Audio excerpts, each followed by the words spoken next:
ছেলে আমার সাথে হানিমুন ট্রিপের পরিকল্পনা করেছে দার্জিলিং যাওয়ার। গত সপ্তাহে ছেলে ট্রাভেল এজেন্সিতে গিয়ে দার্জিলিং ট্রিপের টিকিট কেটেছে। আমাকে বলল, মা, আমরা দুজন দার্জিলিং যাব। আমি খুশি হলাম, কিন্তু টিকিট দেখে চমকে গেলাম। সেখানে লেখা মর্স। আমি জিজ্ঞেস করলাম, এটা কি? সে হেসে বলল, হানিমুন প্যাকেজ বুক করেছি, দম্পতিদের জন্য স্পেশাল অফার। আমি বললাম, কিন্তু আমরা তো। সে আমার কথা কেটে বলল, আমরা দম্পতি, মা। অন্তত এই ট্রিপে আমরা স্বামী স্ত্রী হিসেবে থাকব। হোটেলে একটাই রুম বুক করেছে সে, হানিমুন সুইট। আমি প্রতিবাদ করতে গেলে সে বলল, মা, এই ট্রিপ আমাদের নতুন জীবনের শুরু। পাহাড়ের সুন্দর পরিবেশে আমি তোমাকে প্রপোজ করব, তুমি আমার স্ত্রী হয়ে যাও। ট্রিপের প্ল্যান দেখে মাথা ঘুরছিল। রোমান্টিক ডিনার, কাপল ম্যাসাজ, সানরাইজ দেখা, সব কিছুই দম্পতিদের জন্য। আমি ভাবছিলাম এই ট্রিপে গেলে আমি কি হয়ে ফিরব। এই গল্পটি সম্পূর্ণ শুনলে আপনাদের পানি অটোমেটিক বের হয়ে যাবে, সো যত দ্রুত সম্ভব হাতের কাছে টিস্যু নিয়ে বসে পড়ো। বিছানার চাদর যেন নষ্ট না হয় সেটা সম্পূর্ণ খেয়াল রাখার অনুরোধ জানিয়ে গল্পটি এখন শুরু করব। তার আগে সর্বশেষ অনুরোধ, দয়া করে এমন পানি বের করার গল্প নিয়মিত শুনতে আমাদের চ্যানেলটি সকলেই সাবস্ক্রাইব করুন। ধন্যবাদ। হ্যালো বন্ধুরা, আমার নাম সুমিত্রা দাস। আমার বয়স 40 বছর। আমার স্বামীর নাম প্রশান্ত দাস, বয়স 43 বছর। আমাদের 2 সন্তান, অভিজিৎ আর নীলা। অভিজিৎ 18 বছর বয়সী, কলেজে পড়ে। নীলা 10 বছর বয়সী, স্কুলে যায়। আজকে যে ঘটনাটা বলতে যাচ্ছি সেটা আমার জীবনের সবচেয়ে অবিশ্বাস্য এবং রোমাঞ্চকর অভিজ্ঞতা। এই ঘটনার পরে আমার পুরো পরিবারের জীবনই বদলে গেল। সেদিন সকালে অভিজিৎ আমার কাছে এসে বলল, মা, আমি তোমার সাথে একটা স্পেশাল ট্রিপ প্ল্যান করেছি। আমি অবাক হয়ে জিজ্ঞেস করলাম, কোথায়? সে বলল, দার্জিলিং। আমরা দুজন একসাথে যাব। আমি ভাবলাম ছেলে হয়তো আমাকে একটু আনন্দ দিতে চায়। কিন্তু যখন সে টিকিট দেখাল, আমার মাথা ঘুরে গেল। টিকেটে লেখা ছিল মার্সডেস হানিমুন প্যাকেজ। এটা কি ব্যাপার? আমি চিৎকার করে জিজ্ঞেস করলাম। অভিজিৎ হেসে বলল, মা, এটা হানিমুন প্যাকেজ। দম্পতিদের জন্য স্পেশাল ডিসকাউন্ট আছে। আমি আমাদের দুজনের জন্য বুক করেছি। কিন্তু আমরা তো মা ছেলে। আমি বললাম। সেটা তো কেউ জানে না, অভিজিৎ বলল। ওরা ভাববে আমরা স্বামী স্ত্রী। এতে আমাদের অনেক টাকা বাঁচবে। আমি আরও অবাক হলাম যখন জানলাম সে হোটেলে একটাই রুম বুক করেছে, সেটাও আবার হানিমুন সুইট। তুমি পাগল হয়ে গেছ? আমি রেগে গেলাম। মা শোনো, অভিজিৎ বলল। এটা শুধু একটা ট্রিপ। আমরা ভান করব যে আমরা স্বামী স্ত্রী। কেউ কিছু বুঝবে না। আর পাহাড়ের সেই সুন্দর পরিবেশে আমি তোমাকে একটা বিশেষ সারপ্রাইজ দেব। আমি বুঝতে পারছিলাম না এই ছেলে কি করতে চায়। কিন্তু ট্রিপের প্ল্যান দেখে আমার মাথা আরও ঘুরে গেল। রোমান্টিক ডিনার, কাপল ম্যাসাজ, সানরাইজ দেখতে যাওয়া, সব কিছুই দম্পতিদের জন্য ডিজাইন করা। আমি এই সব করতে পারব না, আমি বললাম। মা, তুমি চিন্তা করো না, সব কিছু আমি হ্যান্ডেল করব। তুমি শুধু আমার সাথে থাকো। 2 দিন পরে আমরা দার্জিলিং রওনা দিলাম। ট্রেনে বসে আমি ভাবছিলাম এই অদ্ভুত পরিস্থিতি কিভাবে সামলাব। অভিজিৎ খুব স্বাভাবিকভাবে সব কিছু করছিল, যেন এটা একটা সাধারণ ট্রিপ। দার্জিলিং পৌঁছে যখন আমরা হোটেলে গেলাম, রিসেপশনিস্ট আমাদের দেখে বলল, welcome mister and Mrs Das. আপনাদের হানিমুন সুইট রেডি। আমার মুখ লাল হয়ে গেল। কিন্তু অভিজিৎ খুব কনফিডেন্টের সাথে বলল, থ্যাংক ইউ। আমার ওয়াইফ একটু শাই টাইপের। রুমে গিয়ে দেখি সত্যিই হানিমুন সুইট। বিছানায় গোলাপের পাপড়ি ছড়ানো, রোমান্টিক মোমবাতি, শ্যাম্পেনের বোতল, সবকিছু। অভিজিৎ, এটা ঠিক হচ্ছে না, আমি বললাম। মা, রিল্যাক্স করো। আমি সোফায় শুব, তুমি বেডে থাকো। কিন্তু রাতের খাবারের সময় আরও সমস্যা হল। রেস্তোরাঁ আমাদের জন্য ক্যান্ডেল লাইট ডিনার সেট করা ছিল। ওয়েটার আমাদের দেখে বলল, স্যার, আপনাদের হানিমুন স্পেশাল মেনু দিচ্ছি। অভিজিৎ আমার হাত ধরে বলল, হ্যাঁ, আমরা নিউলি ম্যারিড। আমি তার হাত ছাড়িয়ে নিতে গেলে সে ইশারায় বলল, অ্যাক্ট করো মা, না হলে সন্দেহ হবে। ডিনারের পরে যখন আমরা রুমে ফিরলাম, অভিজিৎ বলল, মা, কাল সকালে আমাদের কাঞ্চনজঙ্ঘা দেখতে যেতে হবে। ভোর 5টায়। পরদিন ভোরে আমরা টাইগার হিলে গেলাম সূর্যোদয় দেখতে। সেখানে গিয়ে দেখি অনেক দম্পতি এসেছে, সবাই রোমান্টিক মুডে। হঠাৎ অভিজিৎ আমার কানে ফিসফিস করে বলল, মা, ওই দেখো। ওই লোকটা আমাদের দিকে খুব কৌতূহলী চোখে তাকিয়ে আছে গি। আমি তাকিয়ে দেখি একটা লোক সত্যিই আমাদের দিকে অন্যরকম ভাবে তাকিয়ে আছে। সে কালো চশমা পরে আছে আর মোবাইলে কি যেন করছে। হয়তো আমাদের বয়সের পার্থক্য দেখে সন্দেহ করছে, আমি বললাম। কিন্তু সেই লোকটা আমাদের পিছু পিছু আসতে লাগল। আমরা যেখানেই যাই সে সেখানেই দেখা দেয়। মা, আমার মনে হচ্ছে এটা কোনো সাধারণ ট্যুরিস্ট নয়, অভিজিৎ বলল। তৃতীয় দিনে ব্যাপারটা আরও গুরুতর হল। আমরা মল রোডে ঘুরতে গিয়েছিলাম। হঠাৎ সেই লোকটা আমাদের কাছে এসে বলল, এক্সকিউজ মি, আপনারা কি মিস্টার অ্যান্ড মিসেস দাস? আমি ঘাবড়ে গেলাম, কিন্তু অভিজিৎ সাহস করে বলল, জি হ্যাঁ, কেন? আমি ইনভেস্টিগেটর রাজেন সিং। আপনাদের সাথে কথা বলার দরকার। আমার মনে হলো মাটিতে গর্ত করে ঢুকে যাই। নিশ্চয়ই আমাদের ভূয়া দম্পতি সাজানোর ব্যাপারটা ধরা পড়ে গেছে। কি ব্যাপার? অভিজিৎ জিজ্ঞেস করল। আপনাদের নামে এই হোটেলে একটা মিসিং পারসন কেস রিপোর্ট হয়েছে। দিল্লি থেকে একটা ফোন এসেছে। বলেছে মিস্টার দাস তার মাকে কিডন্যাপ করে নিয়ে গেছে গি। আমি আর অভিজিৎ দুজনেই হতবাক হয়ে তাকিয়ে রইলাম। কিন্তু এটা তো ভুল তথ্য, আমি বললাম। ইনভেস্টিগেটর বলল, ঠিক আছে। তাহলে আপনি নিজেই বলুন, আপনি এখানে কেন এসেছেন? আর আপনাদের রিলেশন কি? আমি আর অভিজিৎ একে অপরের দিকে তাকালাম। এই প্রশ্নের কি উত্তর দেব? অভিজিৎ বলল, স্যার, আসলে ব্যাপারটা হলো ঠিক তখনই আমার মোবাইল বেজে উঠল। প্রশান্তর ফোন। সুমিত্রা, তুমি কোথায়? অভিজিৎ কোথায়? আমি পুলিশে কমপ্লেইন করেছি। অভিজিৎ তোমাকে কিডন্যাপ করেছে বলে রিপোর্ট দিয়েছি গি। আমি বুঝতে পারলাম আসল ব্যাপারটা কি। প্রশান্ত বাড়িতে আমাদের খুঁজে না পেয়ে ভেবেছে অভিজিৎ আমাকে জোর করে নিয়ে গেছে। প্রশান্ত, তুমি কি করেছ? আমি ফোনে চিৎকার করে বললাম। ইনভেস্টিগেটর ফোনটা নিয়ে প্রশান্তর সাথে কথা বলল। কিছুক্ষণ পরে ব্যাপারটা ক্লিয়ার হল। কিন্তু তখনও একটা সমস্যা রয়ে গেল। ইনভেস্টিগেটর জিজ্ঞেস করল, তাহলে আপনারা মাছেলে হয়ে হানিমুন প্যাকেজ নিয়েছেন কেন? এটা তো ফ্রড। অভিজিৎ বলল, স্যার, আসলে আমার মায়ের ডিপ্রেশন ছিল। ডাক্তার বলেছে ট্রাভেল করতে। আর হানিমুন প্যাকেজে দাম কম ছিল। তাই ইনভেস্টিগেটর ভাবল। তাহলে কোনো সমস্যা নেই। কিন্তু আপনাদের সাথে আমি আসব বাকি ট্রিপে। কারণ এখন আমাকে রিপোর্ট করতে হবে যে আপনারা নিরাপদ। এভাবে আমাদের ট্রিপে যোগ দিল একজন ইনভেস্টিগেটর। কিন্তু আসল রোমাঞ্চ তখনই শুরু হল। পরদিন সকালে আমরা যখন দার্জিলিং হিমালয়ান রেলওয়ে স্টেশনে গেলাম, ইনভেস্টিগেটর রাজেন আমাদের বলল, আপনাদেরকে একটা কথা বলার আছে। আমি শুধু ইনভেস্টিগেটর নই। আমি এর একজন অফিসার। আমি অবাক হয়ে জিজ্ঞেস করলাম, গোয়েন্দা সংস্থা? আমি এখানে একটা গোপন মিশনে এসেছি। আর এখন আপনাদের সাহায্য লাগবে। অভিজিৎ উত্তেজিত হয়ে বলল, কি ধরনের মিশন? রাজেন চারদিকে তাকিয়ে বলল, এখানে চীনা গুপ্তচর নেটওয়ার্ক কাজ করছে। তারা দার্জিলিং থেকে গুরুত্বপূর্ণ সামরিক তথ্য চুরি করে চীনে পাঠাচ্ছে। আমি এদের ধরার জন্য এসেছি।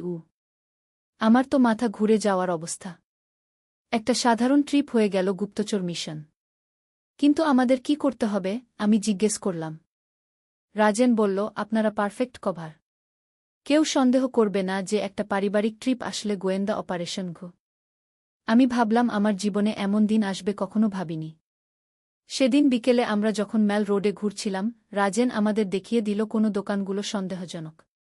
একটা কার্পেট শপ আর একটা টি হাউস। এই দুটো জায়গায় গুপ্তচররা মিটিং করে। রাজেন বলল, আপনাদের কাজ হবে নরমাল কাস্টমারের মতো এই দোকানগুলোতে যাওয়া আর কি চলছে সেটা দেখা। কিন্তু আমরা তো সাধারণ মানুষ, আমি বললাম। সেটাই তো বেস্ট। কেউ সন্দেহ করবে না। প্রথমে আমরা কার্পেট শপে গেলাম। দোকানদার খুব ভদ্রভাবে আমাদের সাথে কথা বলল। কিন্তু আমি লক্ষ্য করলাম দোকানের ভেতরে একটা গোপন রুম আছে যেখানে মাঝে মাঝে লোকজন যাচ্ছে। অভিজিৎ খুব চালাকি করে দোকানদারকে জিজ্ঞেস করল, ভাই, ওই রুমটায় কি আছে?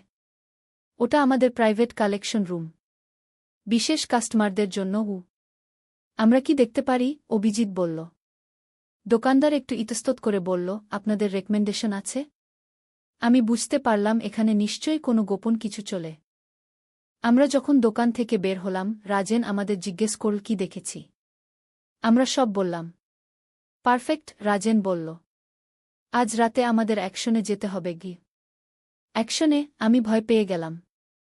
হ্যাঁ, আপনারা আমার টিমের অংশ হয়ে গেছেন গু। রাতে আমরা 3 জন সেই কার্পেট শপের কাছে লুকিয়ে রইলাম। রাজেন বলেছিল রাত 10টার দিকে গুপ্তচররা মিটিং করবে। সত্যিই রাত 10টায় 3 জন লোক দোকানে ঢুকল। তারা চাইনিজ ভাষায় কথা বলছিল। রাজেন তার সিক্রেট ডিভাইস দিয়ে তাদের কথা রেকর্ড করতে লাগল। হঠাৎ একজন গার্ড আমাদের দেখে ফেলল। সে চিৎকার করে অন্যদের ডাকল। রান! রাজেন চিৎকার করল। আমরা 3 জন দৌড়ে পালালাম। আমার জীবনে কখনো এত দ্রুত দৌড়াইনি। পিছন থেকে 3 জন লোক আমাদের তাড়া করছিল। আমরা চা বাগানের ভেতর দিয়ে দৌড়ে পালালাম। অন্ধকারে চা বাগানে দৌড়াতে গিয়ে আমি পড়ে গেলাম। হাঁটুতে চোট লাগল। মা, অভিজিৎ আমাকে তুলে নিল। রাজেন বলল, এখানে লুকিয়ে থাকুন। আমি ওদের সামলাই। আমরা চা গাছের পেছনে লুকিয়ে রইলাম। দূর থেকে চিৎকার চেঁচামেচির আওয়াজ আসছিল। কিছুক্ষণ পরে রাজেন ফিরে এলো। সব ঠিক আছে। ওরা পালিয়ে গেছে গি। এখন কি হবে? আমি জিজ্ঞেস করলাম। আমাদের দিল্লি ফিরে যেতে হবে। এই তথ্য হেড অফিসে রিপোর্ট করতে হবে গে। কিন্তু ব্যাপারটা এতই সহজ ছিল না। পরদিন সকালে আমাদের হোটেল রুমে পুলিশ এসে হাজির। আপনাদের সাথে আসতে হবে, পুলিশ অফিসার বলল। কেন? অভিজিৎ জিজ্ঞেস করল। গতকাল রাতে একটা চোরাচালান নেটওয়ার্ক ভাঙা হয়েছে। আপনাদের ওখানে দেখা গেছে গি। পুলিশ স্টেশনে নিয়ে গিয়ে আমাদের আলাদা আলাদা জিজ্ঞাসাবাদ করল। আপনি কে? আপনার এখানে আসার উদ্দেশ্য কি? পুলিশ অফিসার আমাকে জিজ্ঞেস করল। আমি সব সত্যি কথা বললাম। মাছেলে হয়ে হানিমুন প্যাকেজ নেওয়া, রাজেনের সাথে দেখা, রাতের অ্যাডভেঞ্চার, সব কিছু। পুলিশ অফিসার প্রথমে আমার কথা বিশ্বাস করতে পারল না। কিন্তু যখন রাজেন এসে সব ব্যাখ্যা করল, তখন বিশ্বাসটা ক্লিয়ার হল। আসলে আপনারা আমাদের অনেক সাহায্য করেছেন, পুলিশ অফিসার বলল। এই নেটওয়ার্ক ভাঙতে আমরা অনেক দিন চেষ্টা করছিলাম গে। তাহলে আমরা কি ফ্রি? অভিজিৎ জিজ্ঞেস করল। শুধু ফ্রি নয়, আপনাদের একটা রিওয়ার্ড দেওয়া হবে, পুলিশ অফিসার বলল।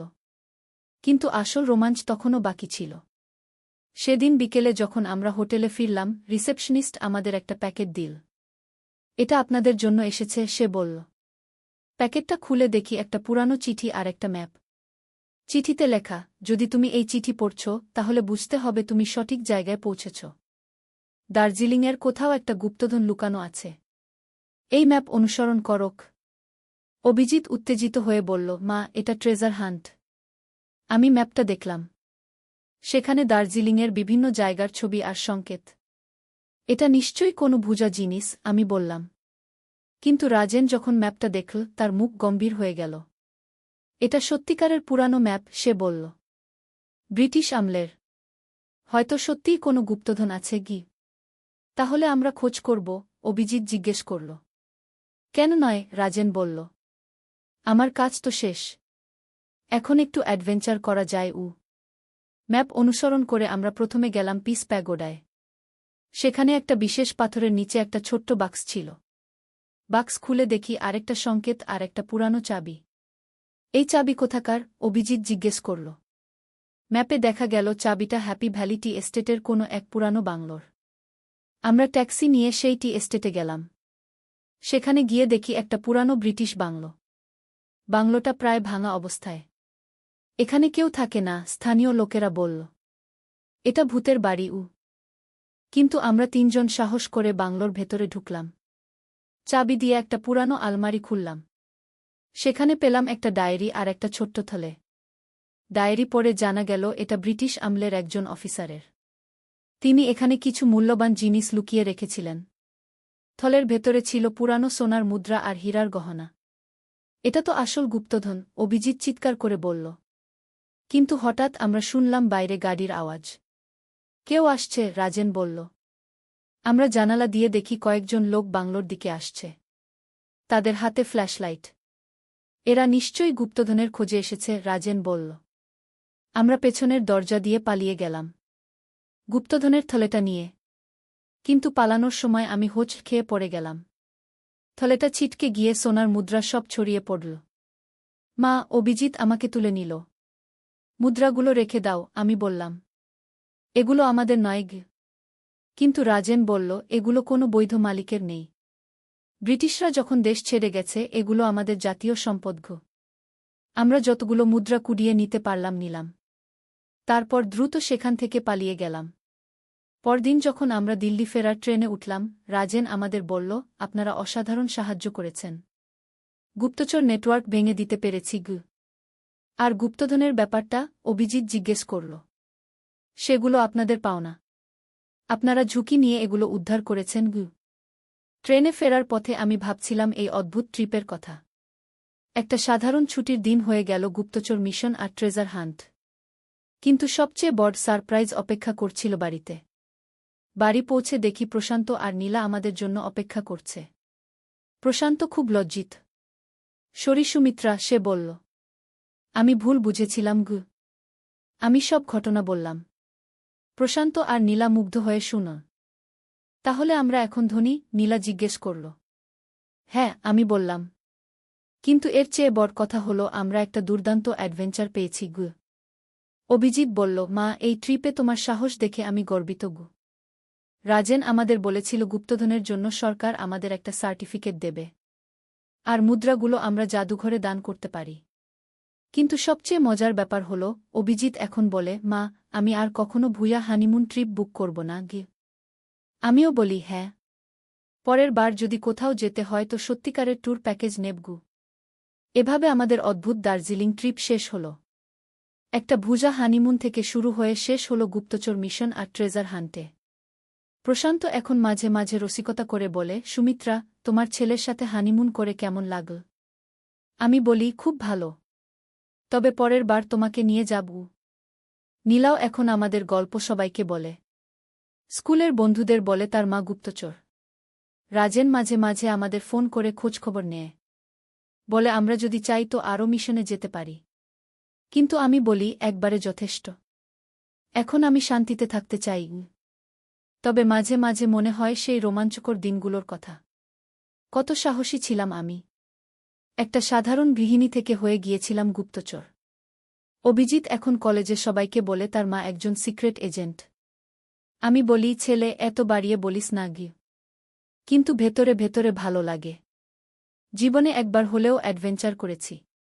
এখন মাঝে মাঝে ভাবি, যদি আবার কোনো রহস্যময় চিঠি পাই তাহলে কি করব? হয়তো আবার বের হয়ে পড়ব কোনো অজানা অ্যাডভেঞ্চারে। প্রশান্ত বলে, সুমিত্রা, তোমার ভেতরে একটা অ্যাডভেঞ্চারার লুকিয়েছিল। আমি বলি, হয়তো। কিন্তু এখন আমি শুধু একটা সাধারণ মা। তবে সেই পুরানো মুদ্রাগুলোর একটা আমি রেখে দিয়েছি। মাঝে মাঝে হাতে নিয়ে ভাবি সেই অসাধারণ ট্রিপের কথা। নীলা বলে, মা, আমিও বড় হয়ে তোমার মতো গুপ্তচর হব। আমি হেসে বলি, ঠিক আছে। কিন্তু প্রথমে পড়াশোনা শেষ করোক। এভাবেই শেষ হলো আমাদের অবিশ্বাস্য দার্জিলিং অ্যাডভেঞ্চার। একটা ভুল বোঝাবুঝি থেকে শুরু হয়ে গেল জীবনের সবচেয়ে রোমাঞ্চকর অভিজ্ঞতা। আর হ্যাঁ, অভিজিৎ আর কখনো হানিমুন প্যাকেজ বুক করে না। এখন সে বলে, মা, পরের বার আমরা ফ্যামিলি প্যাকেজ নেব। আমিও সেটাই চাই। তবে মন চায় আবার কোনো রহস্যময় অ্যাডভেঞ্চারে যেতে। কে জানে, হয়তো আবার কোনো দিন পাব এমন সুযোগ। তখন আমি আরও সাহসী হয়ে এগিয়ে যাব। কারণ এই ট্রিপ আমাকে শিখিয়েছে, জীবনে অ্যাডভেঞ্চার করতে কখনো দেরি হয় না। যে কোনো বয়সেই রোমাঞ্চকর কিছু করা যায়। আর সবচেয়ে বড় কথা, পরিবারের সাথে যদি এমন অভিজ্ঞতা শেয়ার করা যায় তাহলে সেটা আরও মজার হয়। প্রশান্ত এখন বলে, পরের বার আমিও যাব তোমাদের সাথে। আমি বলি, ঠিক আছে। কিন্তু তুমি ভয় পেজো না। সে হেসে বলে, তোমার পরে আমার ভয় করার কিছু নেই। এভাবেই একটা অদ্ভুত শুরু থেকে হয়ে গেল সুন্দর পারিবারিক অ্যাডভেঞ্চার। আর আমি হয়ে গেলাম বাড়ির হিরোইন। মাঝে মাঝে ভাবি, যদি সেদিন অভিজিৎ হানিমুন ট্রিপ প্ল্যান না করত তাহলে হয়তো এত সুন্দর অভিজ্ঞতা পেতাম না। জীবনে কখনো কখনো ভুল পথে গিয়েও সঠিক গন্তব্যে পৌঁছানো যায়। আর এই গল্পটা শুনে আশা করি আপনাদের ভালো লেগেছে। রোমাঞ্চকর অ্যাডভেঞ্চারের গল্প আরও শুনতে চাইলে আমাদের চ্যানেল সাবস্ক্রাইব করুন। ধন্যবাদ সবাইকে। একদিন আলী সাহেব সোহেলের অফিসে এলেন। সোহেল তাকে দেখে অবাক হয়ে গেল। স্যার, আপনি এখানে? হ্যাঁ সোহেল, তোমার অফিস একবার দেখতে চাইলাম। খুব সুন্দর হয়েছে। আলী সাহেব পুরো অফিস ঘুরে দেখলেন। কর্মচারীদের সাথে কথা বললেন। তারপর সোহেলের রুমে এসে বসলেন। সোহেল, তুমি অনেক দূর এসেছ। মনে আছে ৭ বছর আগে তুমি যখন আমার অফিসে প্রথম এসেছিলে চা বানানোর কাজ করতে? হ্যাঁ স্যার, সব মনে আছে। আমি গর্বিত যে আমি তোমাকে একটা সুযোগ দিয়েছিলাম, আর তুমি সেই সুযোগকে কাজে লাগিয়েছ। জানো সফলতার মূল সূত্র কি?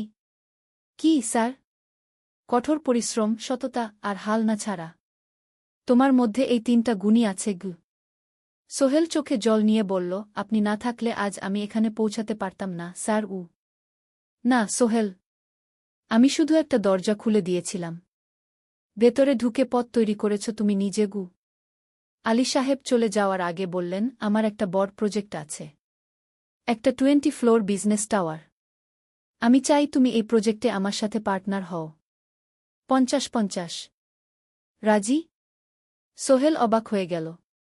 এত বড় প্রজেক্ট? স্যার, আমার কি যথেষ্ট সামর্থ্য আছে? আছে, আমি বিশ্বাস করি।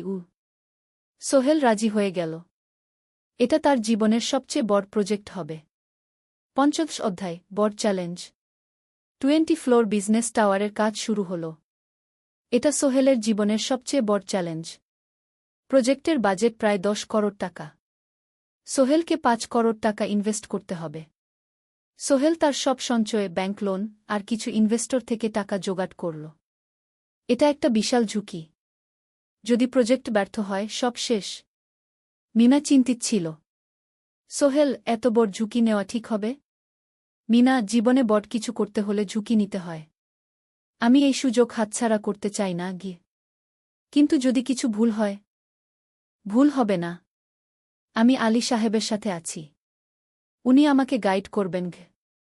প্রজেক্ট শুরু হল। প্রথম ৬ মাস সব ভালোই চলছিল। কাজ সময়মতো হচ্ছে, বাজেট ঠিক আছে। কিন্তু ৭ মাসের মাথায় একটা বড় সমস্যা দেখা দিল। একজন প্রধান ইনভেস্টর হঠাৎ তার টাকা ফেরত চাইলেন। তিনি অন্য একটা জরুরি কাজে টাকা লাগবে বলে জানালেন। ১ করোড় টাকা ফেরত দিতে হবে। সোহেল বিপদে পড়ে গেল। ১ করোড় টাকা এখন কোথায় পাবে? প্রজেক্টে সব টাকা ঢেলে দিয়েছে। সে আলী সাহেবের সাথে কথা বলল। আলী সাহেব বললেন, চিন্তা করো না, আমি ব্যবস্থা করছি। কিন্তু আলী সাহেবও বড় একটা প্রজেক্টে আটকে আছেন। তার হাতে লিকুইড ক্যাশ নেই। সোহেল অন্য ব্যাংক থেকে লোন নেওয়ার চেষ্টা করল। কিন্তু ব্যাংক বলল, ইতিমধ্যে তার অনেক লোন আছে, নতুন লোন দিতে পারবে না। সোহেল রাতে ঘুমাতে পারছিল না। খাওয়া দাওয়া বন্ধ করে দিয়েছিল। মিনা তাকে দেখে খুব চিন্তিত হয়ে গেল। সোহেল, প্লিজ নিজেকে এভাবে শেষ করে ফেলো না। কোনো একটা রাস্তা বের হবেই। কিন্তু সোহেল কোনো রাস্তা দেখতে পাচ্ছিল না। ইনভেস্টর ১৫ দিন সময় দিয়েছে। ১৫ দিনের মধ্যে টাকা ফেরত না দিলে তিনি আইনি ব্যবস্থা নেবেন। ১০ দিন কেটে গেল। সোহেল কোনো সমাধান খুঁজে পেল না। সে প্রায় হাল ছেড়ে দিয়েছিল। ১১ দিনের দিন একটা অপ্রত্যাশিত ঘটনা ঘটল। জাহিদ ভাই, সোহেলের পুরনো সহকর্মী, তার অফিসে এলেন।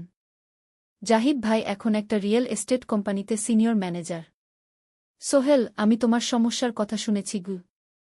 হ্যাঁ ভাই, আমি বিপদে পড়েছি। আমি তোমাকে সাহায্য করতে চাই। আমার কিছু সঞ্চয় আছে, ৫ লাখ টাকা। তুমি নাও। সোহেল চোখে জল নিয়ে বলল, ভাই আমি কিছু বলার দরকার নেই।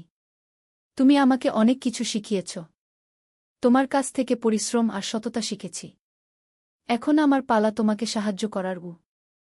জাহিদ ভাই চলে যাওয়ার পর আরও ২ জন এলো। একজন সোহেলের পুরনো ক্লায়েন্ট, আরেকজন তার কর্মচারী। ২ জন মিলে আরও ৮ লাখ টাকা দিল। করিম মামা ২০ লাখ টাকা ব্যবস্থা করলেন। তার কিছু বন্ধুদের কাছ থেকে ধার করে।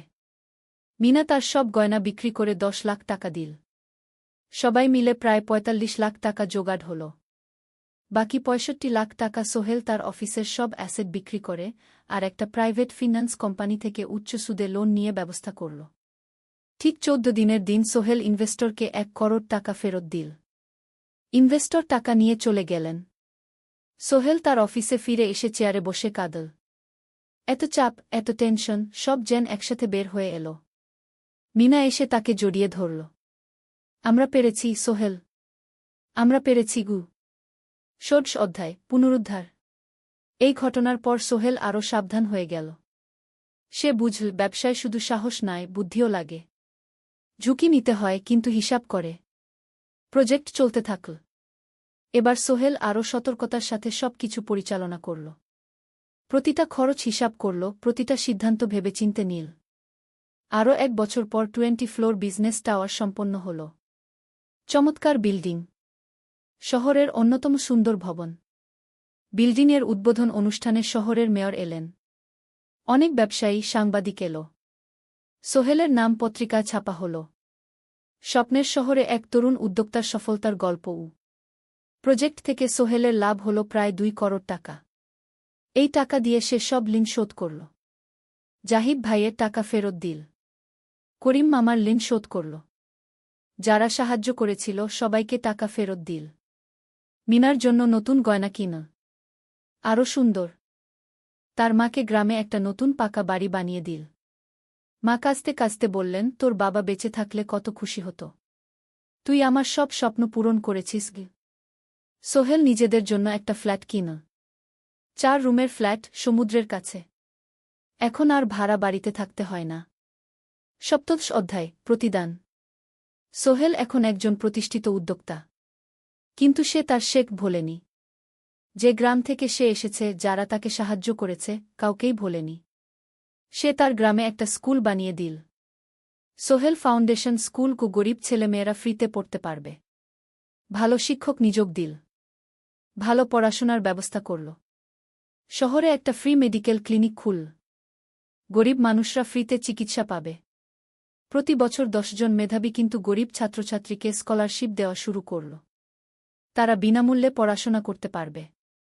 একদিন একটা টিভি চ্যানেল সোহেলের ইন্টারভিউ নিতে এলো। আপনার সফলতার গোপন সূত্র কি? সোহেল একটু ভেবে বলল, কঠোর পরিশ্রম, সততা আর হাল না ছাড়া। এই 3টা জিনিস যদি কারো মধ্যে থাকে, সে যে কোনো কিছু অর্জন করতে পারে। আর সবচেয়ে বড় কথা, যারা আমাকে সাহায্য করেছে তাদের ছাড়া আমি কিছুই না। একা কেউ সফল হতে পারে না। আপনার পরবর্তী স্বপ্ন কি? আমি চাই আরও মানুষকে সাহায্য করতে। আমার মতো যারা গ্রাম থেকে শহরে আসে, তাদের জন্য একটা ট্রেনিং সেন্টার খুলব।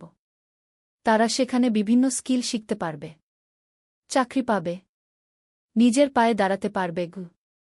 8ম অধ্যায়, নতুন প্রজন্ম। আরও 5 বছর কেটে গেল। সোহেল এখন 45 বছরের।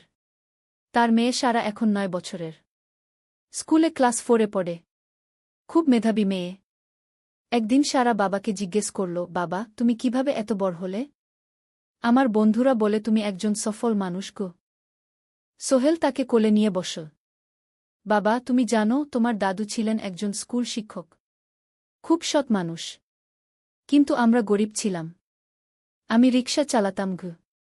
রিকশা? সত্যি? হ্যাঁ। তারপর আমি এই শহরে এলাম। অনেক কষ্ট করেছি, কিন্তু হাল ছাড়িনি। মানুষ আমাকে সাহায্য করেছে, আর আমি কঠোর পরিশ্রম করেছি। বাবা, আমিও কি তোমার মতো হতে পারব? অবশ্যই পারবে বাবা। তবে মনে রেখো, সফলতা মানে শুধু টাকা পয়সা না। সফলতা মানে ভালো মানুষ হওয়া, অন্যদের সাহায্য করা, সৎ থাকা। সারা মাথা নাডল। আমি ভালো মানুষ হব বাবা। সোহেল তার মেয়েকে জড়িয়ে ধরল।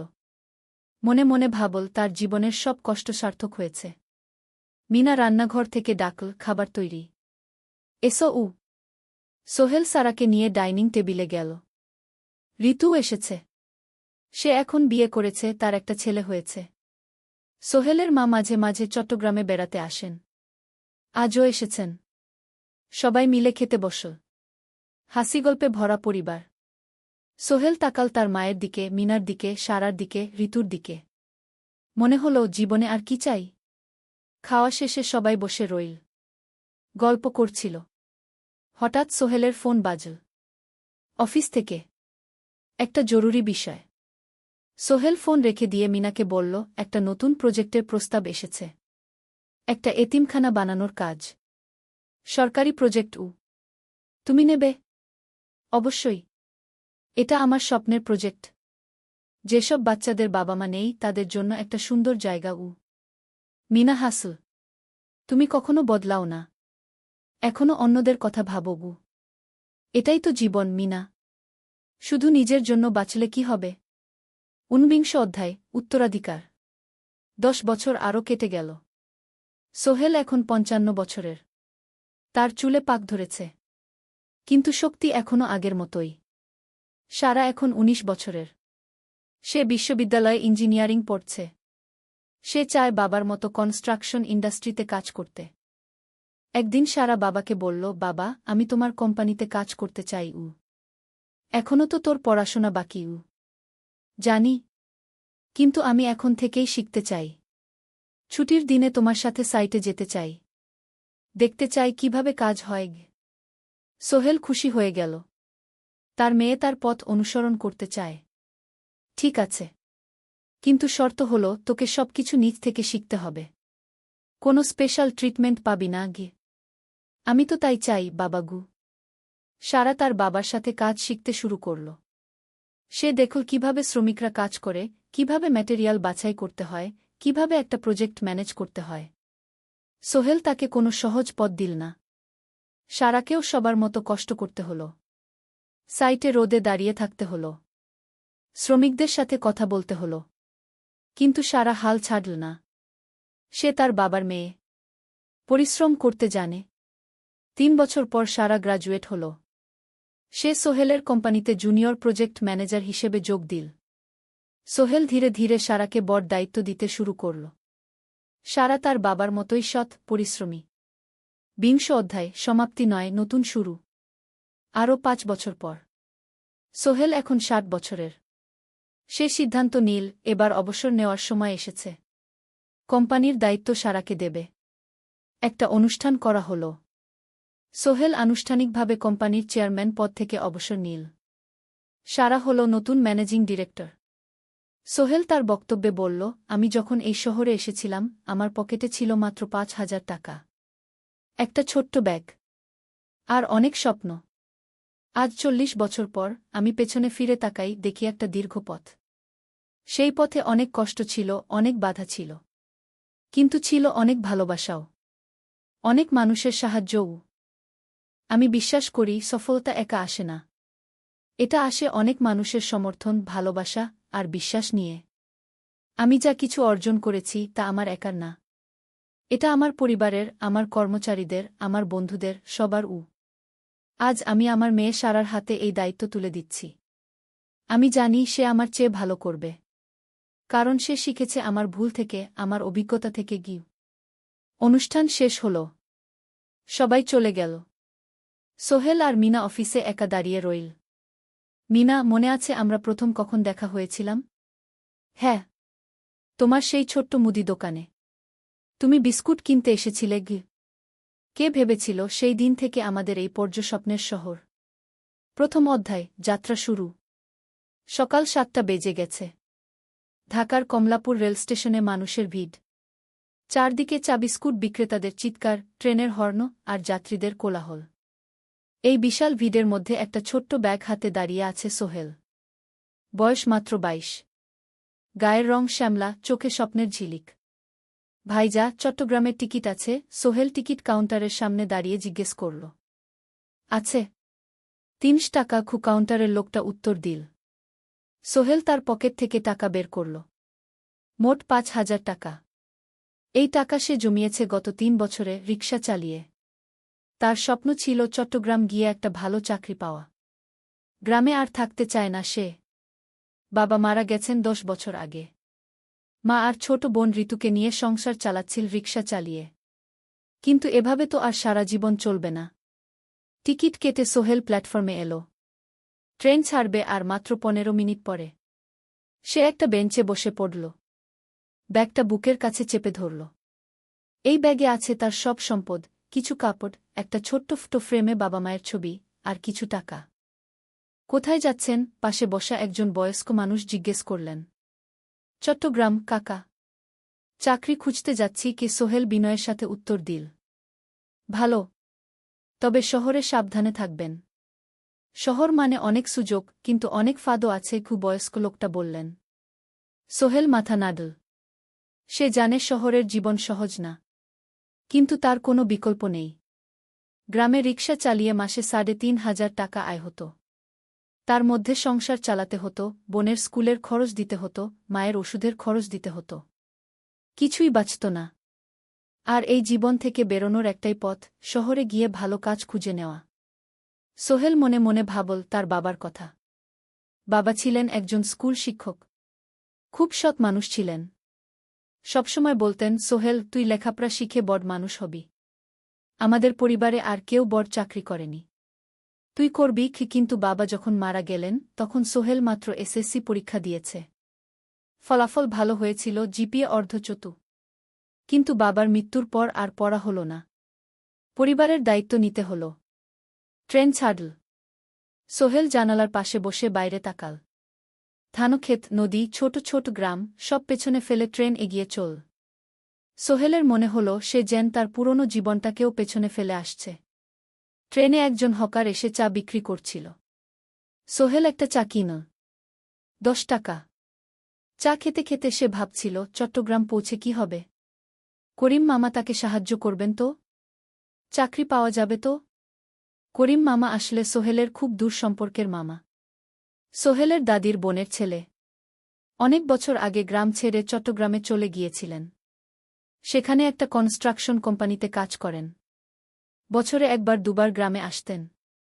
গত বছর যখন এসেছিলেন তখন সোহেলের মাকে বলেছিলেন সোহেলকে চট্টগ্রাম পাঠান। আমি একটা কাজের ব্যবস্থা করে দেব। সেই কথাতেই ভরসা করে সোহেল আজ এই যাত্রা। দ্বিতীয় অধ্যায়, নতুন শহর।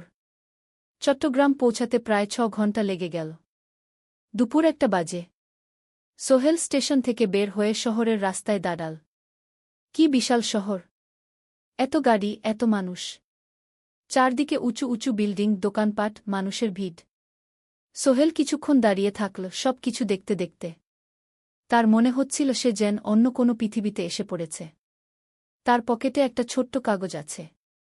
সেখানে লেখা একটা ঠিকানা, করিম মিয়া, বাড়ি নং 23, রোড নং 5, আগ্রাবাদ, চট্টগ্রামকে। সোহেল একটা রিকশা ডাকল। কত নেবেন আগ্রাবাদ যেতে? 50 টাকা গু। সোহেল রিকশায় উঠল। রাস্তার দুধারে দোকান, মার্কেট, অফিস, সব কিছু দেখতে দেখতে সে অবাক হয়ে গেল। এত বড় শহর, এত কিছু! গ্রামের সেই ছোট্ট বাজারের সাথে কোনো তুলনাই হয় না। প্রায় আধা ঘণ্টা পর রিকশা একটা পুরনো বাড়ির সামনে থামল। 3 তলা বাড়ি, কিন্তু রং উঠে গেছে। সিঁড়ি দিয়ে উঠে 3য় তলায় করিম মামার ফ্ল্যাটে নক করল। দরজা খুলল এক মধ্যবয়সী মহিলা। কে? আসসালামু আলাইকুম আপা। আমি সোহেল। নোয়াখালীর গ্রাম থেকে এসেছি। করিম মামা বাড়িতে আছেন? মহিলা তাকে মাথা থেকে পা পর্যন্ত দেখল। করিম তো অফিসে গেছে। তুমি কে? কোথা থেকে এসেছ? সোহেল সব খুলে বলল। মহিলা তাকে ভেতরে ঢুকতে দিল। বসো। করিম সন্ধ্যায় ফিরবে গু। ফ্ল্যাটটা ছোট। 2টো রুম, একটা ছোট্ট রান্নাঘর আর একটা বাথরুম। কিন্তু সোহেলের কাছে খুব সুন্দর লাগল। গ্রামের সেই টিনের ঘরের চেয়ে তো অনেক ভালো। মহিলা তার নাম জানাল, সালমা।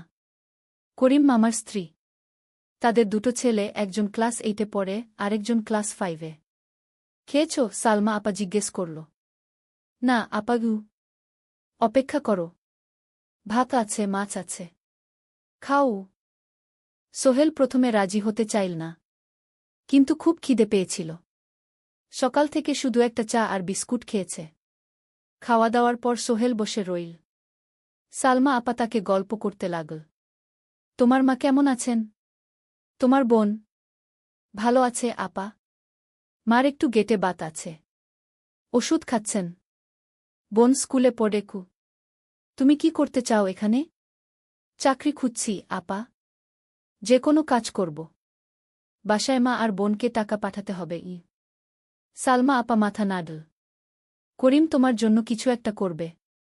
সে ভালো মানুষ গ। সারাদিন অপেক্ষা করু সোহেল। সন্ধ্যা 6টায় করিম মামা ফিরলেন।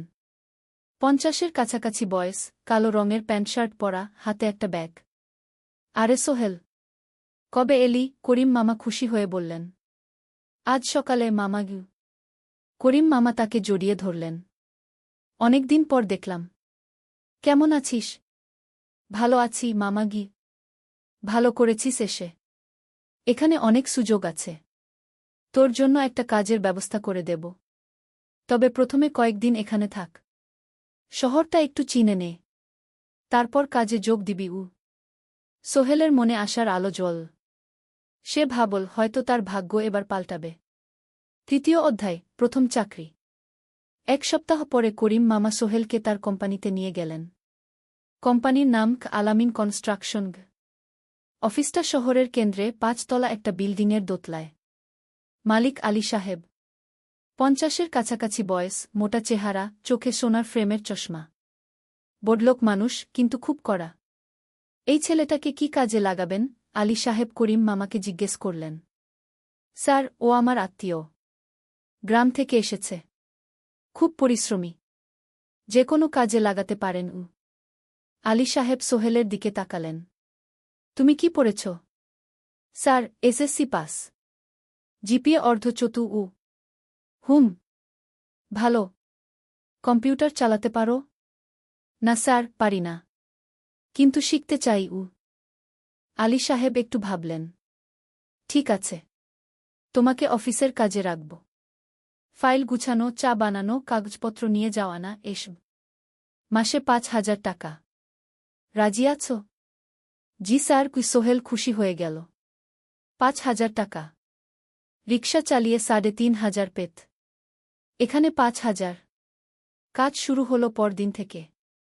সকাল ৮টায় অফিসে যেতে হয়, ফিরতে হয় সন্ধ্যা ৭টায়।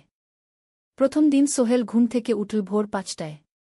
তৈরি হয়ে ৭:৩০টায় অফিসের উদ্দেশ্যে বের হল। করিম মামার বাড়ি থেকে অফিস প্রায় ৫ কিলোমিটার। বাসে যেতে হয়। অফিসে পৌঁছে সোহেল দেখল সেই প্রথম আলী সাহেব এখনও আসেননি। অফিস খোলা ছিল না। ৮-১০ মিনিট পর একজন লোক এসে অফিস খুল। তুমি নতুন? জি। আমি সোহেল। আমি জাহিদ, অ্যাসিস্ট্যান্ট ম্যানেজার। এসো। জাহিদ ভাই সোহেলকে সব কিছু দেখাল। অফিসে মোট ৬ জন কর্মচারী। ২ জন ইঞ্জিনিয়ার, একজন অ্যাকাউন্ট্যান্ট, একজন অ্যাসিস্ট্যান্ট ম্যানেজার, জাহিদ ভাই, একজন রিসেপশনিস্ট, আর এখন সোহেল। সোহেলের কাজ শুরু হল চা বানানো দিয়ে। তারপর অফিস পরিষ্কার করা, ফাইল গুছানো, কাগজপত্র এক জায়গা থেকে আরেক জায়গায় নিয়ে যাওয়া। কাজ কঠিন না, কিন্তু সারাদিন দৌড়ঝাঁপ করতে হয়। দুপুরে খাবারের জন্য আধা ঘণ্টা বিরতি। সোহেল একটা ছোট হোটেলে গিয়ে ভাতডাল তরকারি খেল। ৫০ টাকা। সন্ধ্যায় অফিস বন্ধ হল। সোহেল ক্লান্ত হয়ে বাসায় ফিরল। কেমন লাগল প্রথম দিন? করিম মামা জিজ্ঞেস করলেন। ভালো মামা। অনেক কিছু শিখলাম। প্রথম মাসের শেষে সোহেল বেতন পেল ৫,০০০ টাকা। সে ৩,০০০ টাকা মাকে পাঠাল। মা ফোনে কাঁদতে লাগলেন। আল্লাহ তোকে ভালো রাখুক সোহেল। সোহেলের চোখেও জল এল। তার মনে হল সে একটা বড় কাজ করতে পেরেছে। চতুর্থ অধ্যায়, শহরের জীবন। ৩ মাস কেটে গেল। সোহেল এখন শহরের সাথে মিশে গেছে। প্রতিদিন অফিসে যাওয়া আসার পথে সে দেখে হাজারো মানুষের জীবন। কেউ সফল, কেউ ব্যর্থ। কিন্তু সবাই চলছে নিজের পথে। সোহেল অফিসের কাজের পাশাপাশি কম্পিউটার শেখার চেষ্টা করছে। অফিসে একটা কম্পিউটার আছে। যখন কেউ ব্যবহার করে না, তখন সোহেল একটু একটু শিখার চেষ্টা করে। জাহিদ ভাই তাকে সাহায্য করেন। সোহেল, তুমি যদি কম্পিউটার ভালোভাবে শিখতে পারো, তাহলে তোমার ভবিষ্যৎ উজ্জ্বল। জাহিদ ভাই একদিন বললেন। কিভাবে শিখব ভাই? ট্রেনিং সেন্টারে যাও। সন্ধ্যায় ক্লাস আছে। মাসে ২,০০০ টাকা লাগবে। সোহেল ভাবল, ২,০০০ টাকা অনেক। কিন্তু এটা বিনিয়োগ। ভবিষ্যতের জন্য। সে একটা ট্রেনিং সেন্টারে ভর্তি হল। সপ্তাহে ৩ দিন, সন্ধ্যা ৭:৩০ থেকে রাত ৯টা পর্যন্ত ক্লাস। কম্পিউটারের basic, word, excel, powerpoint, internet ব্যবহার। একদিন অফিস থেকে ফেরার সময় সোহেল একটা দোকানে চা খেতে গেল। দোকানের পাশেই একটা ছোট্ট মুদি দোকান। সেখানে একটা মেয়ে বসে আছে। বয়স হবে ২০-এর কাছাকাছি। সাদাসিধে চেহারা, সাদা শাড়ি পরা, কিন্তু চোখে এক ধরনের দৃঢ়তা।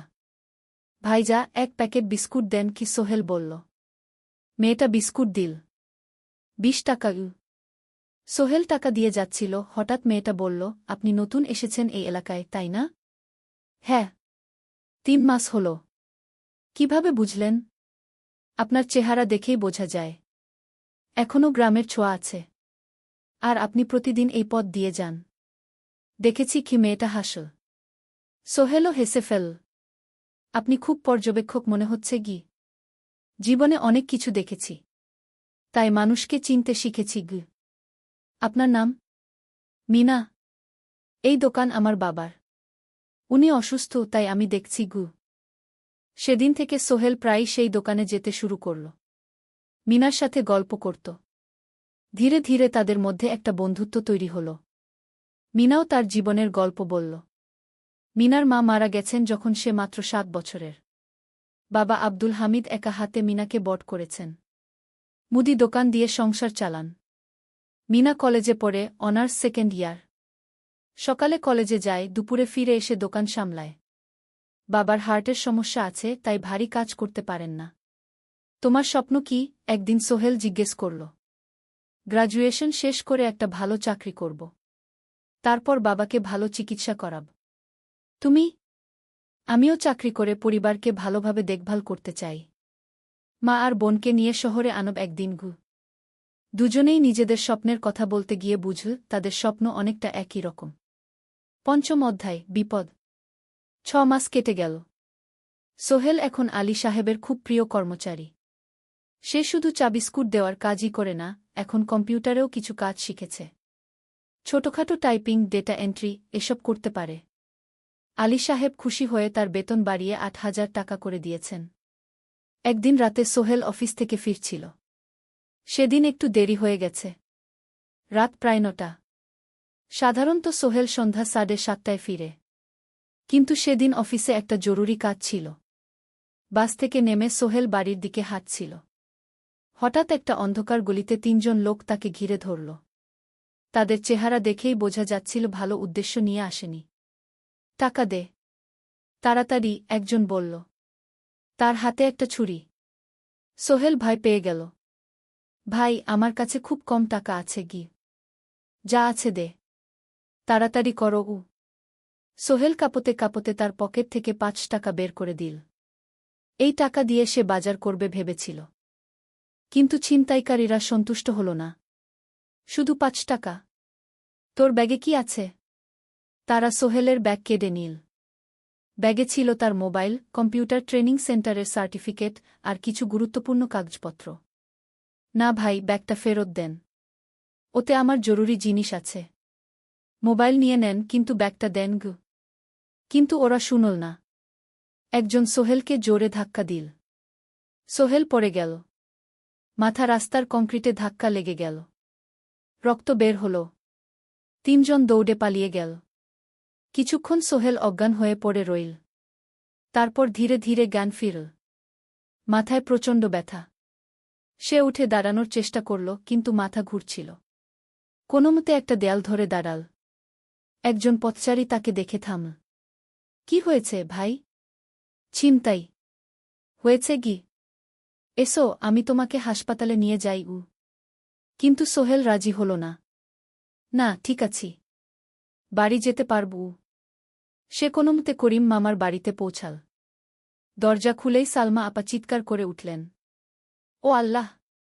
কি হয়েছে? করিম মামা দৌড়ে এলেন। সোহেলকে ভেতরে নিয়ে গেলেন। তার মাথায় জল ঢেলে রক্ত পরিষ্কার করলেন। ক্ষতটা বেশ গভীর। হাসপাতালে যেতে হবে কি? করিম মামা বললেন। তারা একটা অটোরিকশা নিয়ে নিকটস্থ হাসপাতালে গেলেন। ডাক্তার সোহেলের মাথায় 3টা সেলাই দিলেন।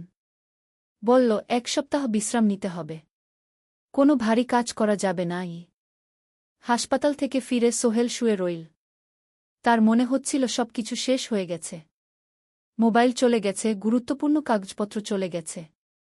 এখন 1 সপ্তাহ অফিস করতে পারবে না। পরদিন সকালে করিম মামা আলী সাহেবকে ফোন করে সব জানালেন। আলী সাহেব বললেন, ঠিক আছে। সোহেল ভালো হয়ে এলে আসবে। চিন্তার কিছু নেই গি। মিনা যখন এই খবর শুনল, সে সন্ধ্যায় সোহেলকে দেখতে এল। করিম মামার বাড়িতে। সাথে এনেছিল কিছু ফল। কি হয়েছিল? মিনা চিন্তিত গলায় জিজ্ঞেস করল। সোহেল সব বলল। মিনা রেগে গেল। এই শহরে এখন অনেক অপরাধ বেড়ে গেছে। পুলিশ কিছু করে না। তুমি পুলিশে রিপোর্ট করেছ? না। লাভ নেই। তবুও করা উচিত। তোমার মোবাইলটা হয়তো খুঁজে পাওয়া যাবে কি। করিম মামা সোহেলকে নিয়ে পুলিশ স্টেশনে গেলেন। জেনারেল ডায়েরি করলেন। কিন্তু পুলিশ খুব একটা আশা দিল না। দেখি কিছু করা যায় কিনা গু। সোহেল বুঝল মোবাইল আর ফিরবে না। সেই এক সপ্তাহ সোহেলের জীবনের সবচেয়ে কঠিন সময় ছিল। সে শুধু শারীরিকভাবেই ক্ষতিগ্রস্ত হয়নি, মানসিকভাবেও ভেঙে পড়েছিল। প্রতিরাতে দুঃস্বপ্ন দেখত। সেই ৩ জন ছিনতাইকারীর মুখ ভুলতে পারছিল না। মিনা প্রায় প্রতিদিন আসত। তাকে সাহস দিত। তুমি হাল ছেড়ো না সোহেল। জীবনে এরকম খারাপ সময় আসে। কিন্তু এটা কাটিয়ে ওঠাই হলো আসল বীরত্ব। সোহেলের মা গ্রাম থেকে ফোন করতেন। করিম মামার মোবাইল থেকে। তুই ভালো আছিস তো? সোহেল মাকে সব সত্যি বলেনি। শুধু বলেছে, হ্যাঁ মা, ভালো আছি। একটু জ্বর হয়েছিল। এখন ভালো। ১ সপ্তাহ পর সোহেল আবার অফিসে গেল। আলী সাহেব তাকে দেখে খুশি হলেন। কেমন আছো? ভালো আছি স্যার। ঠিক আছে। তবে প্রথম কয়েকদিন হালকা কাজ করবে গু। সোহেল আবার কাজে মন দিল। কিন্তু একটা জিনিস তাকে খুব কষ্ট দিচ্ছিল, তার মোবাইল নেই। মায়ের সাথে কথা বলতে পারছে না নিয়মিত। করিম মামার মোবাইল চাইতে সংকোচ লাগে। একদিন জাহিদ ভাই তাকে ডাকলেন। সোহেল, আমার একটা পুরনো মোবাইল আছে। তুমি ব্যবহার করো? না ভাই, আমি নাও। আমার কাজে লাগছে না। তুমি রাখো গু। সোহেল কৃতজ্ঞতায় প্রায় কেঁদে ফেল। ধন্যবাদ ভাই। মোবাইল পেয়ে সোহেল প্রথমেই মাকে ফোন করল। মা খুব খুশি হলেন। এতদিন ফোন করিসনি কেন? মা, মোবাইলটা নষ্ট হয়ে গিয়েছিল। নতুন নিয়েছি। মায়ের গলায় স্বস্তি ফুটে উঠল। ৬ষ্ঠ অধ্যায়, নতুন সুযোগ। আরও ৩ মাস কেটে গেল। সোহেল পুরোপুরি সুস্থ হয়ে গেছে। তার জীবন আবার স্বাভাবিক হয়ে এসেছে। সে এখন কম্পিউটার ট্রেনিং শেষ করেছে। সার্টিফিকেট পেয়েছে। কিন্তু একটা ঘটনা তার জীবনে বড় পরিবর্তন নিয়ে এল। একদিন সকালে আলী সাহেব তাকে ডাকলেন। সোহেল, বসো। সোহেল বসল। মনে একটু ভয় লাগছিল। আলী সাহেব কি তাকে বকবেন? সোহেল, তুমি তো এখন কম্পিউটার চালাতে পারো? জি স্যার, একটু একটু শিখেছি। ভালো। আমি তোমার কাজ দেখছি। তুমি খুব পরিশ্রমী। আর সৎ। আমাদের কোম্পানিতে এরকম মানুষের দরকার গু। সোহেল কিছু বুঝতে পারছিল না। আমি তোমাকে একটা সুযোগ দিতে চাই। আমাদের কোম্পানি একটা ট্রেনিং প্রোগ্রাম চালু করছে নতুন কর্মচারীদের জন্য।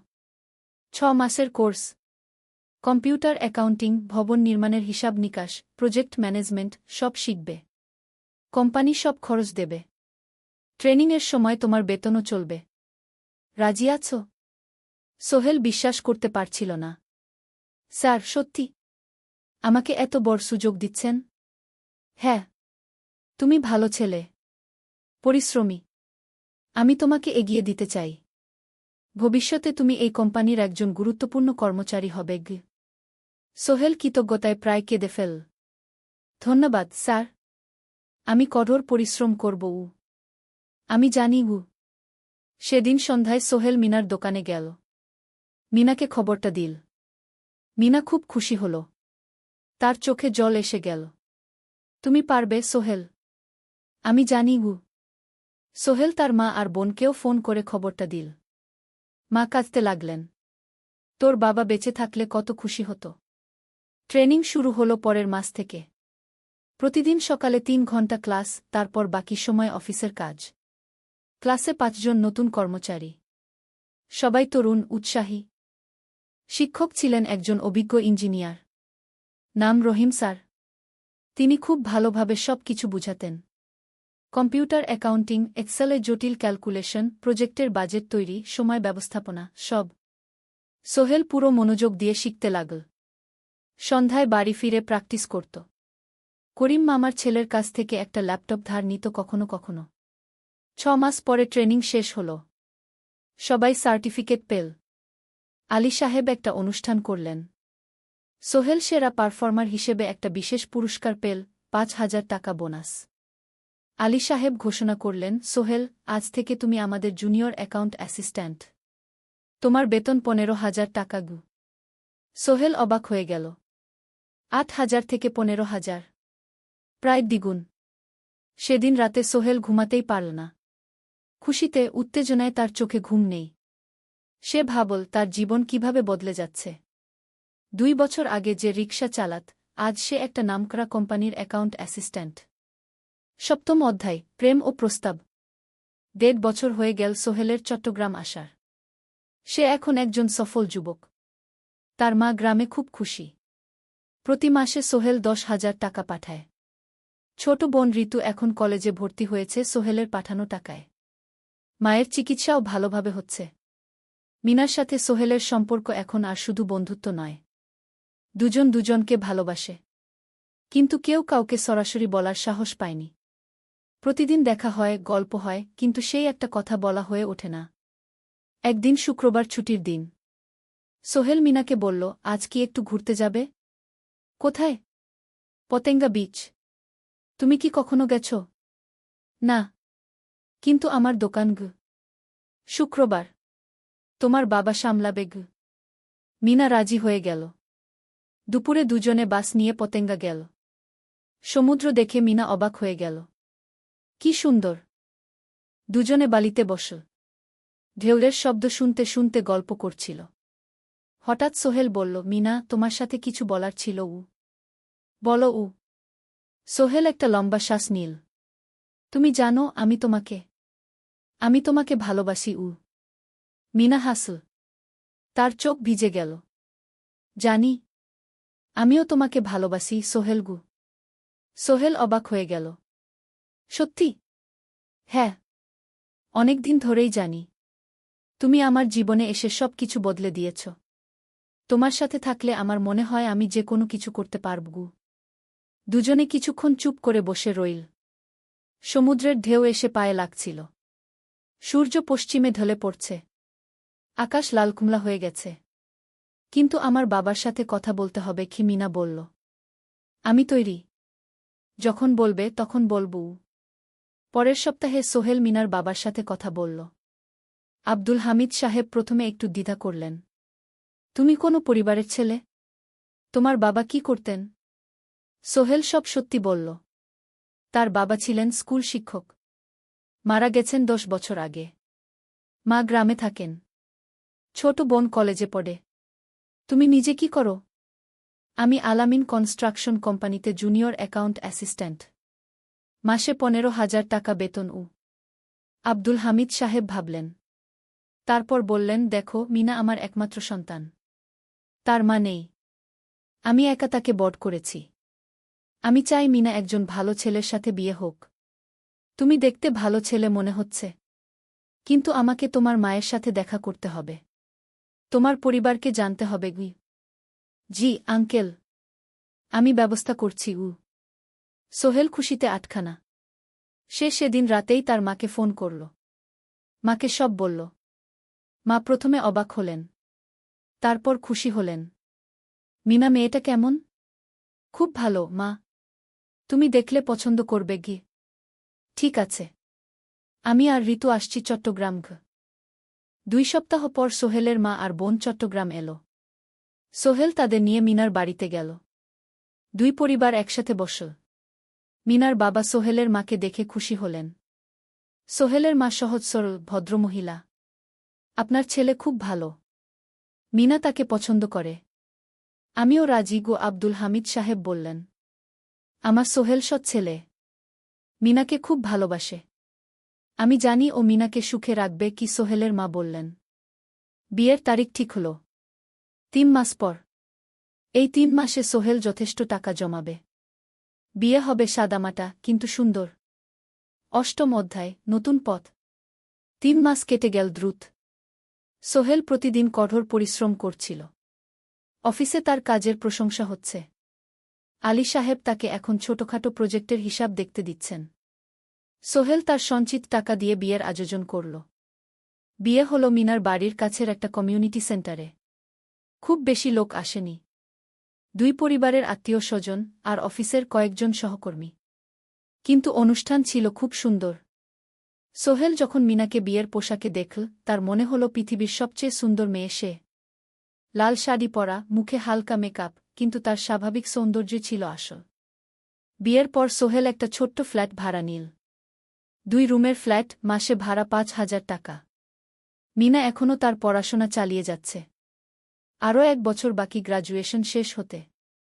সোহেলের মা আর বোন গ্রামে ফিরে গেল। মা বলে গেলেন, সোহেল, মিনাকে ভালো রাখিস। মেয়েরা অনেক ত্যাগ করে সংসার করতে গু। জানি মা গু। নতুন জীবন শুরু হল। সোহেল সকালে অফিসে যায়, সন্ধ্যায় ফেরে। মিনা সকালে কলেজে যায়, দুপুরে ফিরে রান্না করে, ঘর গোছায়। সন্ধ্যায় দুজনে একসাথে বসে পড়াশোনা করে, গল্প করে, টিভি দেখে। জীবন সুন্দর ছিল। কিন্তু চ্যালেঞ্জও ছিল। মাসিক খরচ, ভাড়া 5,000, বাজার 3,000, বিদ্যুৎ গ্যাস 1,000, মায়ের জন্য 5,000, মিনার কলেজের খরচ 1,200। মোট প্রায় 14,000 টাকা। বাঁচত মাত্র 1,000 খানেক। কিন্তু সোহেল হাল ছাড়ল না। সে সন্ধ্যায় একটা কম্পিউটার ট্রেনিং সেন্টারে পার্ট টাইম পড়ানো শুরু করল। সপ্তাহে 3 দিন 2 ঘন্টা করে। এতে মাসে আরও 3,000 টাকা আসতে লাগল। মিনাও বসে থাকল না। সে বাড়িতে বসে কয়েকজন স্কুলের ছাত্রছাত্রীকে টিউশন পড়াতে শুরু করল। মাসে 2,000 টাকা আয়। এভাবে কেটে গেল 6 মাস। দুজন মিলে পরিবার চালাচ্ছে, স্বপ্ন দেখছে। একদিন সোহেল বলল, মিনা, আমি একটা নতুন স্বপ্ন দেখছি গু। কি? আমি নিজে একটা ছোট্ট কনস্ট্রাকশন কোম্পানি খুলতে চাই। ছোট ছোট প্রজেক্ট নেব। বাড়ি মেরামত, ছোট বিল্ডিং বানানো, এসব। তোমার কি যথেষ্ট অভিজ্ঞতা আছে? আছে। আমি 2 বছর ধরে এই কাজের সাথে জড়িত। অনেক কিছু শিখেছি। আর আলী সাহেবও আমাকে সাহায্য করবেন গু। কিন্তু টাকা কোথায়? কোম্পানি খুলতে তো অনেক টাকা লাগবে গি। আমি জমাচ্ছি। আরও 1 বছর কাজ করব। তারপর চেষ্টা করব। মিনা তাকে সমর্থন দিল। তুমি পারবে।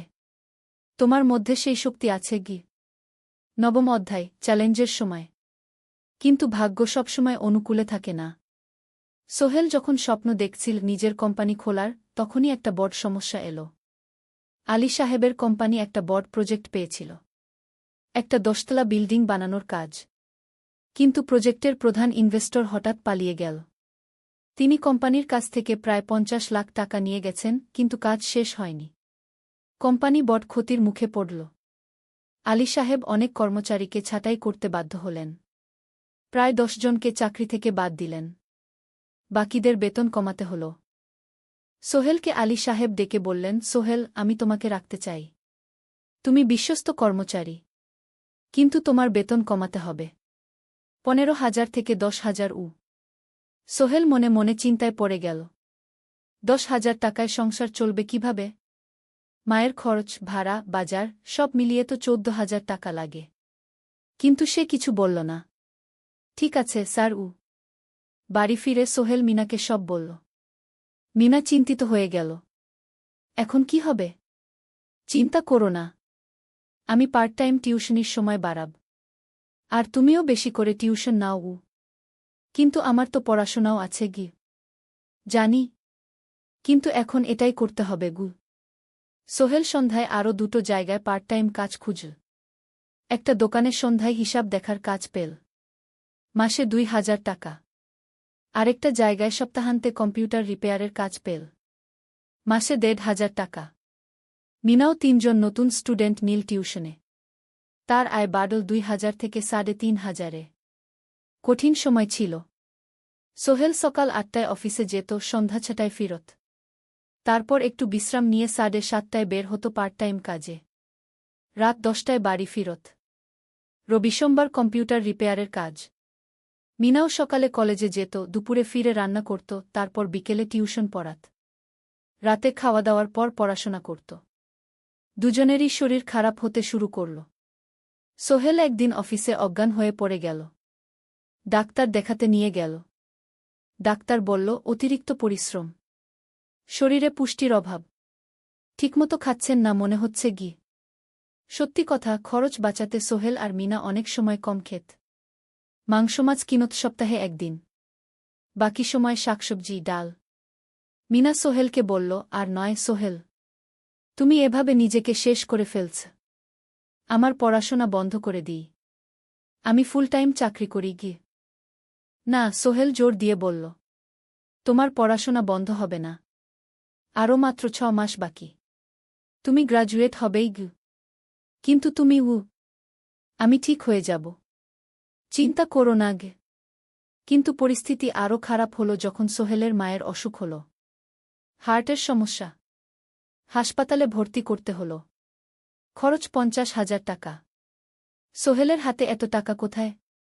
সে করিম মামার কাছে ধার চাইল। করিম মামা 20,000 টাকা দিলেন। বাকি 30,000 টাকা সোহেল একটা এনজিও থেকে ঋণ নিল। সুদের হার মাসে 2%। মায়ের চিকিৎসা হল। তিনি সুস্থ হয়ে গেলেন। কিন্তু সোহেল এখন ঋণের বোঝায় পড়ে গেল। প্রতি মাসে 3,000 টাকা করে কিস্তি দিতে হবে। সেই রাতে সোহেল আর মিনা বিছানায় শুয়ে কথা বলছিল। সোহেল বলল, মিনা, আমি মনে হয় ভুল করেছি। শহরে এসে বিয়ে করে তোমাকে কষ্টে ফেলেছি গু। মিনা তার হাত ধরল। না সোহেল, তুমি ভুল করনি। জীবনে এরকম খারাপ সময় আসে, কিন্তু এটা কাটিয়ে ওঠাই হলো আসল শক্তি। আমরা একসাথে আছি, একসাথে থাকব। সব কিছু ঠিক হয়ে যাবে। মিনার কথায় সোহেল একটু সাহস পেল। হ্যাঁ, হাল ছাড়া যাবে না। 10ম অধ্যায়, আলোর দিকে। 3 মাস পরে পরিস্থিতি একটু ভালো হতে শুরু করল। আলী সাহেবের কোম্পানি একটা নতুন প্রজেক্ট পেল। একটা স্কুল বিল্ডিং বানানোর কাজ। কোম্পানি আবার স্থিতিশীল হতে শুরু করল। আলী সাহেব সোহেলকে ডেকে বললেন, সোহেল, আমি তোমার কঠোর পরিশ্রম দেখেছি।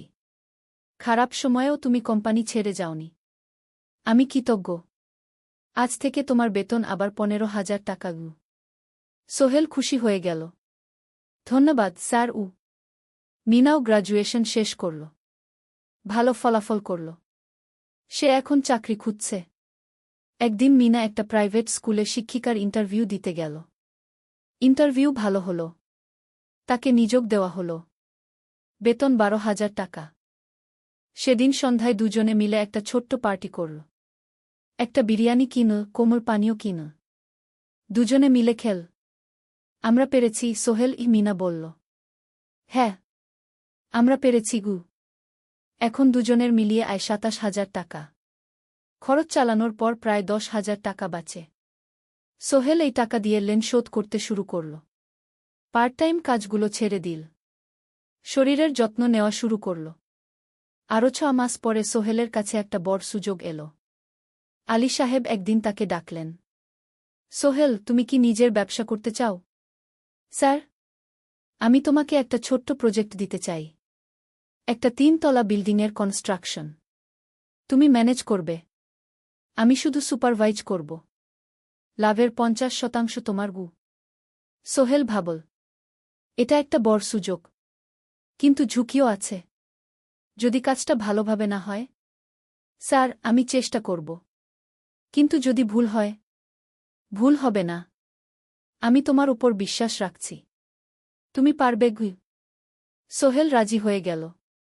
এই প্রজেক্ট তার জীবনে টার্নিং পয়েন্ট হতে পারে। 11 অধ্যায়, স্বপ্ন পূরণের পথে।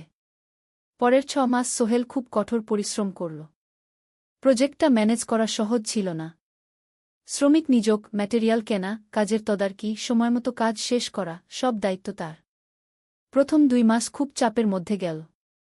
একদিন একজন শ্রমিক কাজ করতে গিয়ে আহত হল। সোহেল তাকে হাসপাতালে নিয়ে গেল, তার চিকিৎসার খরচ দিল। এতে প্রজেক্টের বাজেট একটু বাড়ল, কিন্তু সোহেল জানত এটা করা দরকার। আরেকদিন ভুল ম্যাটেরিয়াল ডেলিভারি হল। সোহেল সেগুলো ফেরত পাঠাল, সঠিক জিনিস আনাল। এতে 3 দিন দেরি হল, কিন্তু কাজের মান ঠিক রইল। মিনা তাকে সবসময় সাপোর্ট করছিল। সে এখন চাকরিতে স্থিতিশীল। স্কুলের বাচ্চারা তাকে পছন্দ করে। প্রিন্সিপাল তার কাজে খুশি। প্রজেক্ট শেষ হল 6 মাসে। সময়মতো, বাজেটের মধ্যে। বিল্ডিংয়ের মালিক খুব খুশি হলেন। তিনি আলী সাহেবকে ধন্যবাদ দিলেন। আলী সাহেব বললেন, ধন্যবাদ আমাকে না, এই ছেলেকে দিন। সোহেল পুরো প্রজেক্ট ম্যানেজ করেছে গু। প্রজেক্ট থেকে মোট লাভ হল ৩ লাখ টাকা। সোহেল পেল ১.৫ লাখ টাকা। তার জীবনে এত টাকা এই প্রথম।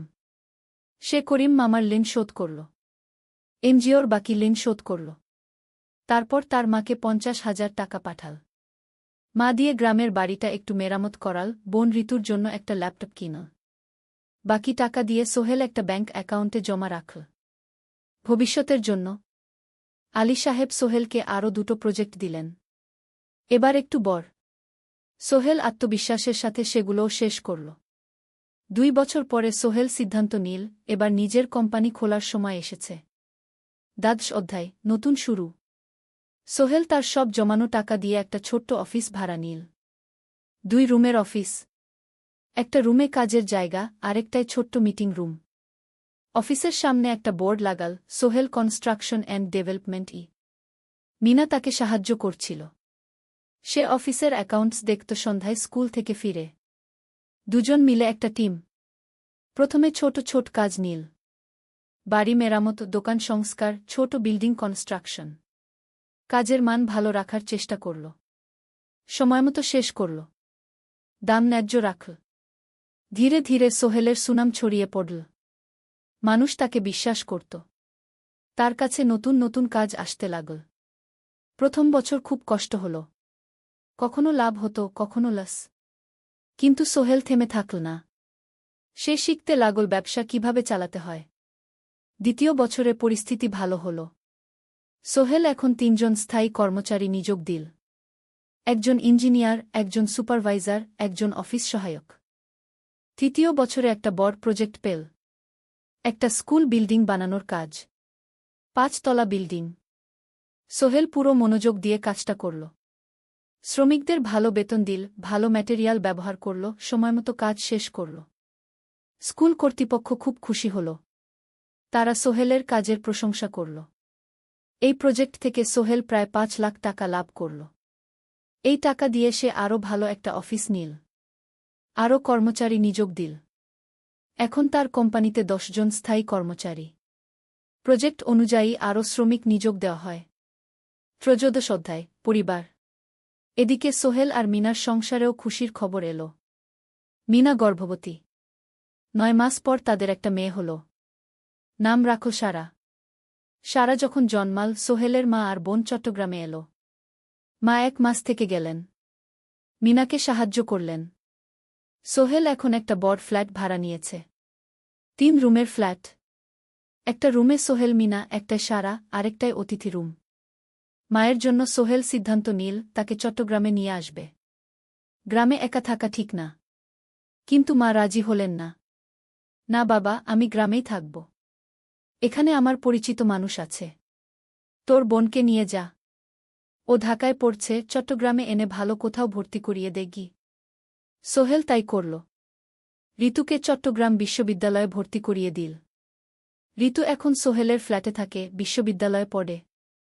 সোহেলের মনে হল তার জীবন এখন পরিপূর্ণ। স্ত্রী, মেয়ে, বোন সবাই তার কাছে। ব্যবসা ভালো চলছে। মা গ্রামে সুখে আছেন। চতুর্দশ অধ্যায়, সফলতার শিখরে। ৫ বছর কেটে গেল। সোহেল এখন একজন সফল উদ্যোক্তা। তার কোম্পানি কি সোহেল কনস্ট্রাকশন অ্যান্ড ডেভেলপমেন্ট এখন চট্টগ্রামে বেশ পরিচিত। প্রায় ৩০ জন কর্মচারী তার অধীনে কাজ করে। সোহেল এখন শুধু ছোট প্রজেক্ট করে না, বড় প্রজেক্টও করে। একটা ৮ তলা বিজনেস কমপ্লেক্স বানানোর কাজ পেয়েছে। একটা হাসপাতাল বিল্ডিং বানাচ্ছে। মিনা এখনও স্কুলে পড়ায়। সে এখন ভাইস প্রিন্সিপাল। সাথে সোহেলের কোম্পানির অ্যাকাউন্টস ম্যানেজার। দুজন মিলে ব্যবসা চালা। সারা এখন ৪ বছরের। স্কুলে ভর্তি হয়েছে। খুব চালাক মেয়ে। ঋতু বিশ্ববিদ্যালয় থেকে গ্রাজুয়েট হয়ে একটা ব্যাংকে চাকরি পেয়েছে। একদিন আলী সাহেব